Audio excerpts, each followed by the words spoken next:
Bonjour et bienvenue sur BX1. J'ai le plaisir de recevoir Stéphane Dizière, qui est le responsable du patrimoine historique des chemins de fer belges, avec qui nous allons parler des aléas de la construction de la jonction Nord-Midi. Bienvenue dans le tram.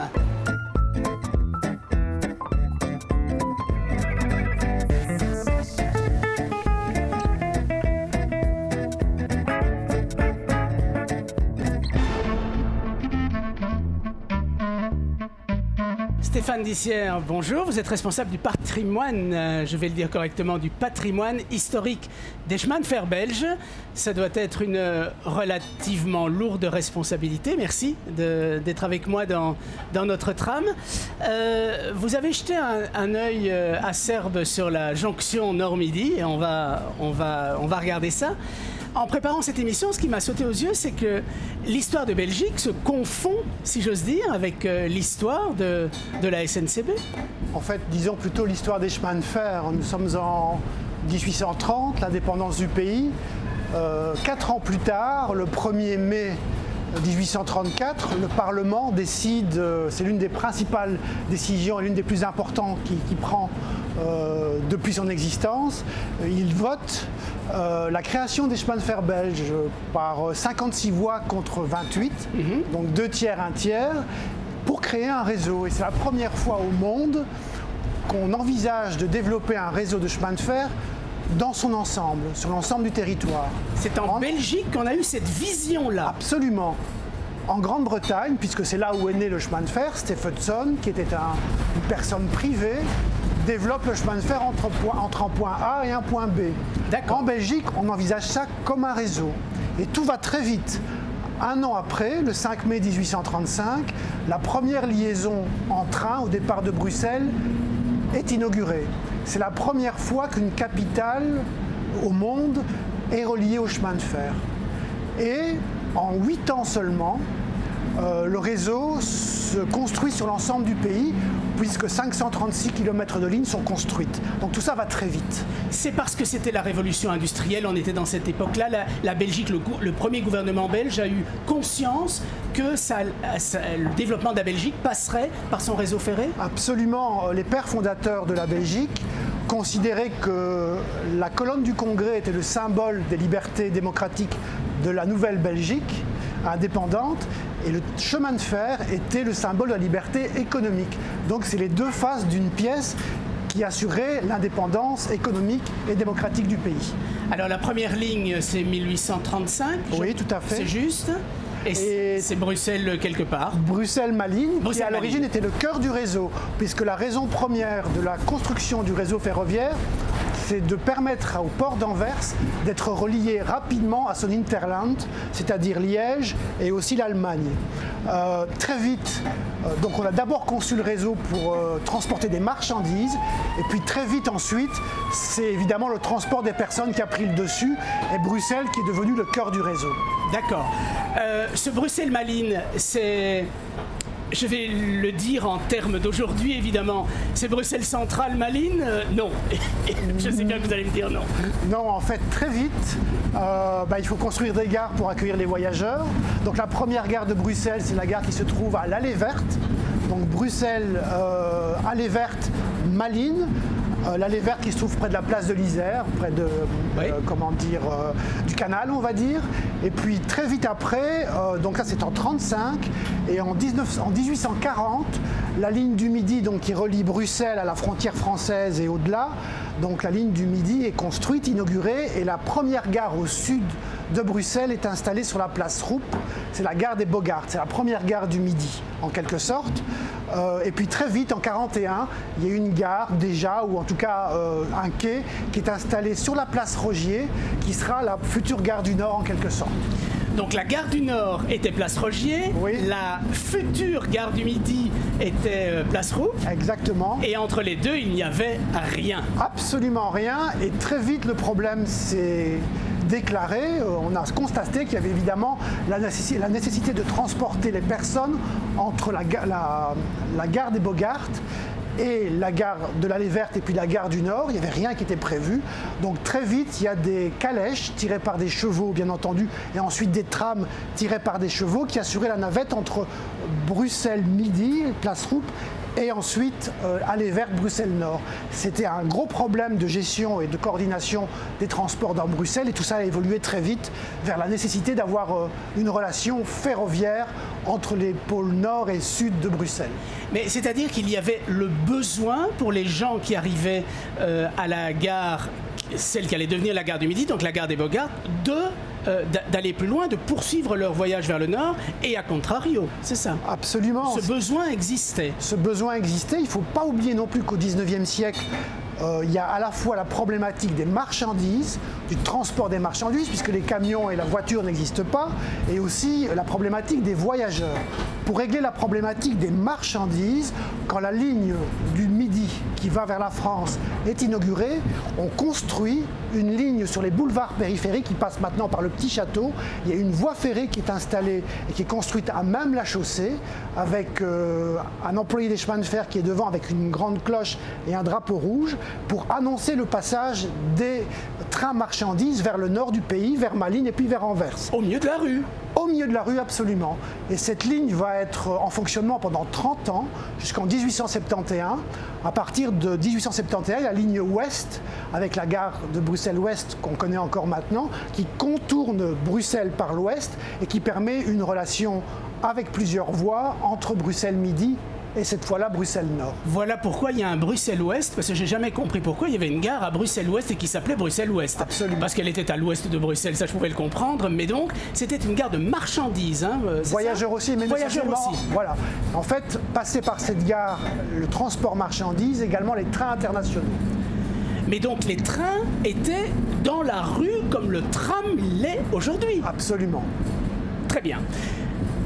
J'imagine qu'à un moment donné, on s'est dit il va falloir relier ces deux gares. Il ne faut plus que les gens prennent une calèche en bois tirée par des chevaux ou sans chevaux, etc. Et que donc cette fameuse jonction Nord-Midi dont nous allons parler a trouvé son sens. Quand est-ce que on a commencé à penser, à se dire tiens, il faudrait faire un grand trou? En fait, les idées, en tout cas, pas les projets concrets, les idées ont commencé très tôt. Dès 1837, la ville de Bruxelles se rend compte que l'activité économique que génère le trafic ferroviaire et les gares est très importante pour la vie de la ville, bien entendu. Quelle date avez-vous dit? 1837 déjà, et 1853 ensuite, où il y a la première décision du Conseil communal de Bruxelles qui vote à 14 voix contre 10 pour la construction d'une jonction effective avec une halte, la halte centrale, comme on l'appelait à l'époque, qui serait construite à proximité de la Grand Place, on va dire. Donc la jonction Nord-Midi et la halte, comme vous dites, la gare centrale, existent sur papier, bien évidemment, dès entre 1837 et 1850. Disons 1853, 1853 officiellement demandé par, comment dire, la commune de Bruxelles, la ville de Bruxelles. Il y a deux siècles. Voilà. Pourquoi il faut se mettre dans l'esprit, dans l'état d'esprit des gens de l'époque. Il y avait la crainte que la ville de Bruxelles perde, disons, la gestion de cette gare au profit de Saint-Gilles, puisqu'il y avait déjà l'idée d'éloigner la gare non plus de la place Roupe, donc la gare des Bogarts, vers Saint-Gilles et la gare du Midi où la gare est installée actuellement. Pourquoi? Parce qu'on est arrivé à une impossibilité d'élargir la gare. Il n'y avait plus assez de place pour les marchandises et pour les voyageurs, donc il y avait des projets pour éloigner la gare vers Saint-Gilles. Et donc Bruxelles souhaitait avoir une halte centrale pour garder l'activité économique sur son territoire. C'est ça, parce qu'on était déjà dans des pré-guerres de communes. Ça c'est à moi, c'est important d'avoir la gare. C'est ça? Absolument. On est dans cette configuration-là. Tout ça évolue très vite. Donc à partir de 1853 jusqu'à la guerre 14-18, il y a au moins une vingtaine de projets, entre 15 et 20 projets de construction de relations entre le Nord et le Sud qui est développé. Voilà. C'est le Conseil communal de Bruxelles qui doit choisir parmi 20 projets qui se sont entassés sur le bureau du bourgmestre. Pas tout à fait. C'est-à-dire que l'État, évidemment, a son mot à dire, puisqu'il y a une vision nationale par rapport au réseau de chemin de fer. toute une série de projets. On ne va pas aller dans les détails parce que ça va aller trop loin. Ce qu'on peut dire pour synthétiser, c'est qu'il y a 3 options possibles pour cette jonction. D'abord une jonction au niveau de la rue. C'est-à-dire qu'on envisage à un moment donné, on est à la période du voûtement de la Seine, de la construction des grands boulevards dans Bruxelles, on envisage à un moment donné de construire un boulevard de 25 mètres de large avec 4 voies de chemin de fer au niveau du sol, au niveau des gens en quelque sorte. Oui. Avec, dans la rue, c'est ça que vous me dites. Au milieu, vous avez les 2 voies directes qui allaient vers les 2 gares et latéralement, les 2 voies extérieures étaient des voies qui permettaient de relier des entrepôts qui n'ont jamais été construits, et au-dessus, il y avait une voirie qui était aménagée pour les piétons et pour les calèches. Ça, c'est un premier projet. Donc sur 2 étages, sur les trains en dessous et les gens et les calèches au-dessus. Un peu comme à Louvain-la-Neuve, si on peut dire, avec les voitures en dessous et les piétons au-dessus, plus ou moins. La deuxième option, c'était la construction d'un viaduc, toujours entre le nord et le sud, avec ses avantages et ses inconvénients qu'on devine immédiatement, expropriation et évidemment une vision très difficile de l'architecture. C'était vraiment impossible de développer ça. Et puis enfin une 3e option, celle du tunnel. Mais ça, on est en 1850, 55, allez, jusqu'en 1870. Et puis ensuite, il y a l'endroit où on va placer cette fameuse gare centrale, cette halte centrale. Et en fonction des projets, elle a soit été envisagée à la place Sainte-Catherine, ancienne place du marché aux poissons, près de la Bourse, près de la Monnaie, près de la Grand Place, au Kanterstein, là où elle se trouve actuellement, et aussi au niveau du Palais Royal et du parc, en fait. Hein. Et puis, en fonction des projets, tout ça a évolué. Le baron Empain, à la fin du 19e siècle, envisageait de construire une gare 25 mètres en dessous du sol, à proximité du Parlement et du Palais Royal. Et plus tard, on a même envisagé d'avoir des connexions directes entre ces 2 bâtiments. Mais donc, ce que vous me dites, c'est que dans les projets, il y a eu de nouveau le projet de mettre des trains dans la ville et qui... Enfin, j'imagine la ville de Bruxelles aujourd'hui, enfin, on aurait sans doute supprimé tout ça, mais des trains qui allaient de la gare du Midi à ciel ouvert jusqu'à la gare du Nord. Absolument. Avec des bâtiments à gauche, à droite et le train au milieu. Mais ça se faisait aussi beaucoup dans d'autres villes, parce qu'on n'imaginait pas l'impact négatif que tout ça allait avoir avec l'augmentation du nombre de trains. Pour vous donner un petit exemple, en 1880, il y avait à peu près 5 millions de voyageurs qui prenaient le train en Belgique. À partir de 1900, les années 1900, on est autour de 160 millions de voyageurs par an sur l'ensemble du réseau belge. Pour les gares à Bruxelles, on commence avec 1,6 million de voyageurs en 1850 et on est à 12-13 millions déjà au début du XXe siècle. Donc il faut absolument faire quelque chose. Les gares en cul-de-sac que sont Bruxelles Midi et Bruxelles Nord à l'époque ne peuvent plus accueillir les marchandises et les voyageurs. Il y a vraiment un étranglement. Et donc, il se passe aussi quelque chose de très important en 1892, c'est qu'il y a une catastrophe ferroviaire à Bruxelles-Nord. Il y a des dizaines de morts à cause justement de l'affluence et de l'encombrement des gares. Et là, une commission est constituée, et même 3, à vrai dire, qui en 1903 signe avec l'État la construction officielle de la jonction Nord-Midi. Et à l'époque, c'est un ingénieur gantois, Frédéric Brunel, qui a l'idée de construire une jonction de 3,5 km avec un viaduc entre la gare du Midi et l'église de la Chapelle, puis un tunnel de 2 km qui va jusqu'au Botanique et puis ensuite il continue vers la gare du Nord. Donc c'est ce projet-là qui est adopté et qui va être implémenté et développé au début du XXe siècle. Alors, on va évidemment en reparler. Donc, on n'a pas senti... Il y a eu le besoin de relier Nord et Midi. On n'a pas vu arriver le côté exponentiel du nombre de voyageurs, mais on savait que le chemin de fer allait développer l'activité économique. En gros, c'est ça. Absolument. Il faut savoir aussi une chose, c'est qu'au XIXe siècle, jusqu'en 1935, la traction utilisée pour tirer les trains, c'est la vapeur. Et ça pose de gros problèmes techniques puisque la fumée doit être évacuée. On l'avait fait dans le métro de Londres, mais ça coûtait très cher. Et puis il y a eu tout un débat au tournant du siècle pour savoir s'il fallait développer des lignes électriques pour la jonction Nord-Midi ou à vapeur. sachant que l'ensemble du réseau était à vapeur, évidemment. Et donc, le débat a eu lieu et on envisageait de développer ce qu'on appelait le métropolitain électrique pour ce qui était la jonction. Et c'est vraiment un vrai problème, ça bloquait la situation puisque l'idéal aurait été d'avoir de l'électricité partout sur le réseau, qui était extrêmement compliqué. Il faut savoir aussi que la Belgique a électrifié ses lignes ferroviaires très tardivement. La première ligne électrifiée date de 1935 de la SNCB entre Bruxelles et Anvers. Très tard. Pourquoi les charbonnages et les constructeurs de locomotives à vapeur freinaient des 4 fers pour éviter le lobby du charbonnage. Et donc, à partir du moment où l'État a décidé de passer à l'électricité pour l'ensemble du réseau, les choses se sont aussi facilitées par rapport à ce qu'on pouvait construire à Bruxelles. Très bien. Donc cette jonction Nord-Midi était là sur papier 100 ans avant le début des travaux. Allez, peut-être pas 100, mais 80 ans. En fait, les idées émergeaient au 19e siècle. Concrètement, le coup de lancement de la jonction, c'est 1903. Donc signature de la convention entre l'État et la commune de Bruxelles, et les autres communes également, avec d'une part la répartition des tâches. L'État construit la jonction Nord-Midi et la ville de Bruxelles a la charge de financer l'aménagement des rues autour de cette jonction. Ce qui permettait aussi à la ville de Bruxelles d'assainir certains quartiers difficiles sur le dos de l'État. D'accord. Voilà, on va en profiter. Voilà.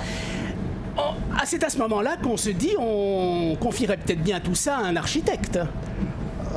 Non. Oui, en fait, il y a à la fois l'architecte qui doit construire, les architectes qui doivent construire les gares. Mais avant de parler des architectes, je voudrais quand même évoquer un point, si vous me le permettez, c'est la partie des expropriations. C'est que dès 1903, on a évidemment décidé du tracé de la jonction. Et tout le monde s'est rué vers l'hôtel de ville pour savoir qui allait être exproprié. Évidemment. Et donc c'est quelque chose de très important. Il faut savoir qu'au total, 12 000 personnes ont dû quitter le cœur de Bruxelles à cause de la construction de la jonction. 12 000 12 000 personnes. Et au total, on estime à peu près à 1650 le nombre de maisons et de terrains qui ont dû être expropriés pour la construction de la jonction en plein cœur de Bruxelles, entre la ville basse et la ville haute. Il faut savoir que c'était un quartier très vivant, quartier des artisans, populeux, populaire dans le bon sens du terme, avec évidemment des maisons parfois insalubres. C'était un gros problème à Bruxelles, comme vous savez. Oui. Et puis ensuite, il y avait aussi des maisons bourgeoises. On était entre de belles maisons. Exactement, entre deux mondes, entre le bas de Bruxelles, qui était la populace, on va dire, le long de la Seine, et puis évidemment la cité des Ducs, maison des gouverneurs, patricienne, exactement, qui est au nord, en haut de la ville en quelque sorte. Donc tout ça, à un moment donné, est détruit. Donc 1903, signature de la Convention, 1908-1909, début de la construction du viaduc entre la gare du Midi et l'église de la Chapelle. Il faut savoir aussi que pour avoir un tunnel qui soit le plus horizontal possible et à niveau, le viaduc en question doit permettre de surélever les voies de 7 mètres de part et d'autre. C'est-à-dire qu'on doit installer aussi des talus énormes sur Saint-Gilles et sur Scarbeck pour permettre justement cette ligne de flottaison cette ligne horizontale. Exactement. Est-ce que c'est le pont qui enjambe le boulevard du Midi aujourd'hui? Exactement. C'est celui-là. Voilà. Et en fait, ça a été très vite pour cette partie-là. On exproprie très vite tout ça. Les travaux commencent en 13, je crois, ou en 12. Et le ministre des chemins de fer, M. de Broqueville, annonce déjà avec fierté que le 15 juillet 1915, on pourra inaugurer la jonction.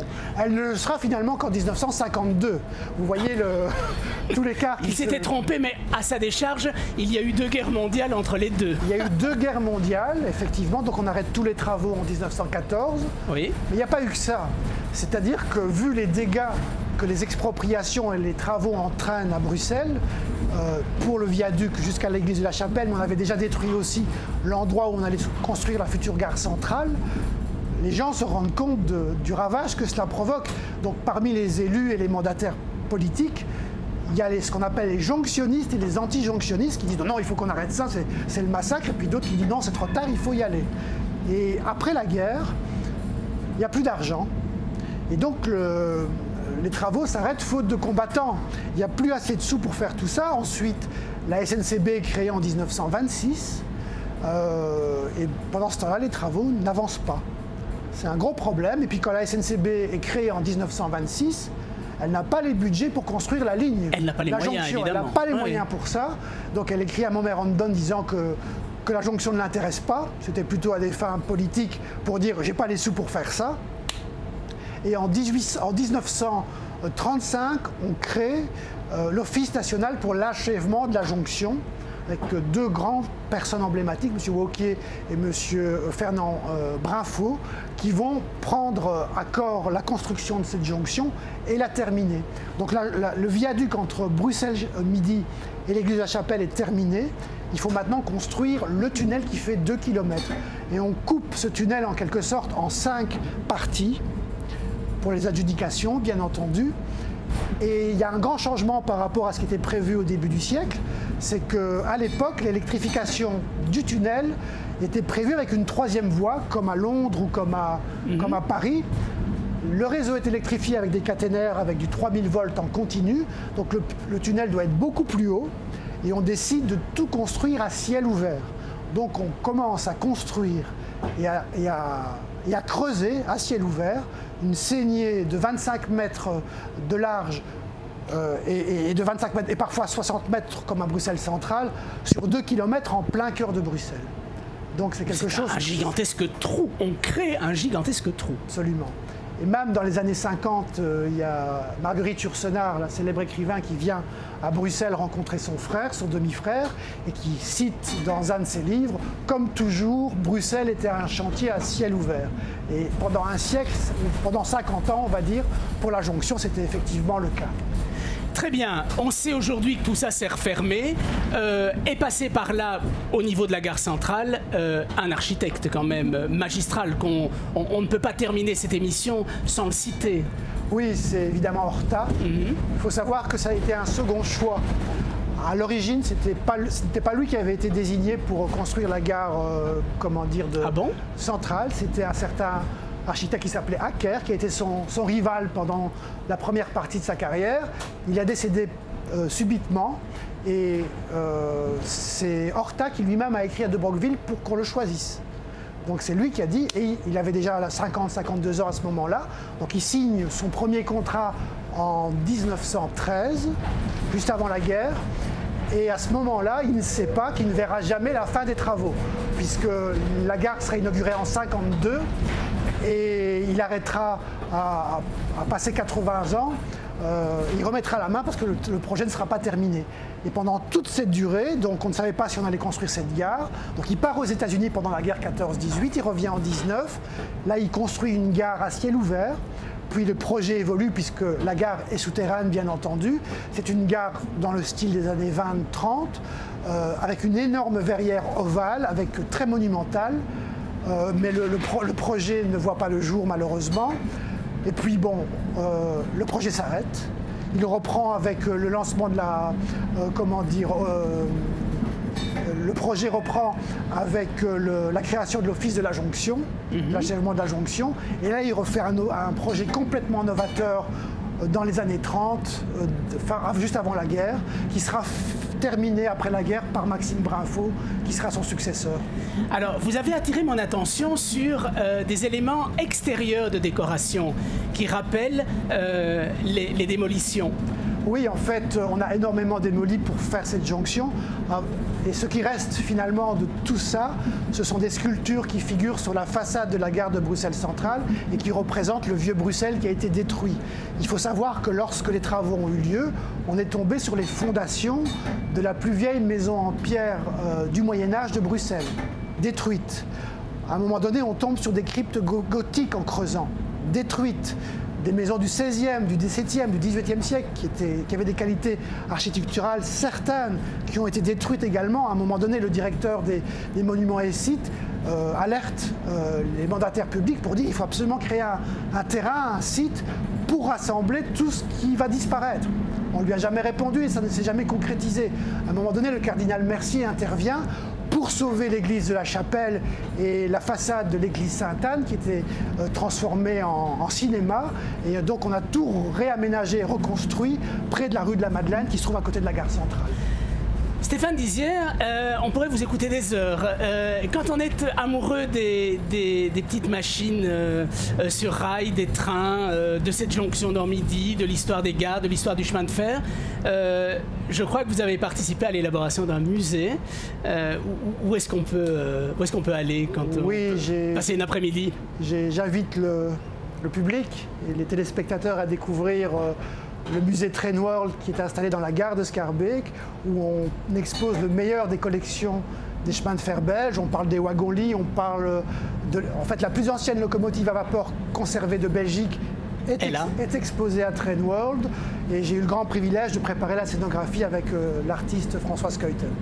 Très bien. Et là, on peut y aller, évidemment, si vous êtes enseignant avec vos élèves, si vous êtes papa-maman et que vous avez des petits gamins qui aiment bien jouer au train électrique. Il ne faut pas être gamin, d'ailleurs. Papa et maman peuvent peut-être jouer aussi au train électrique. Se replonger dans cet univers-là, eh bien, c'est à la gare de Schaerbeek et c'est ouvert tous les jours. Enfin bon, on trouvera bien les renseignements autour de la gare de Schaerbeek. Il y a peut-être un jour où il ne faut pas y aller. En fait, c'est fermé le lundi. C'est fermé le lundi, oui. Ce qui est très intéressant avec ce musée, c'est qu'à la fois on découvre l'histoire des chemins de fer, mais on revisite sa propre histoire. Parce que chacun a eu l'occasion de prendre le train à un moment donné de sa vie. Bien sûr. Et on retrouve des trains qui n'existent plus ailleurs que là. Et comme je le disais, l'histoire des chemins de fer belges et puis accessoirement de la SNCB est assez proche de la nôtre en tant que citoyen belge dans notre royaume de Belgique. Stéphane Dizière, je le disais, on pourrait vous écouter des heures, mais ça va pourtant s'arrêter là. Je le regrette, merci de nous avoir fait partager la construction de la jonction Nord-Midi. Quant à nous, nous nous retrouvons prochainement sur cette antenne pour d'autres découvertes historiques, bien sûr. D'ici là, portez-vous bien. À ciao.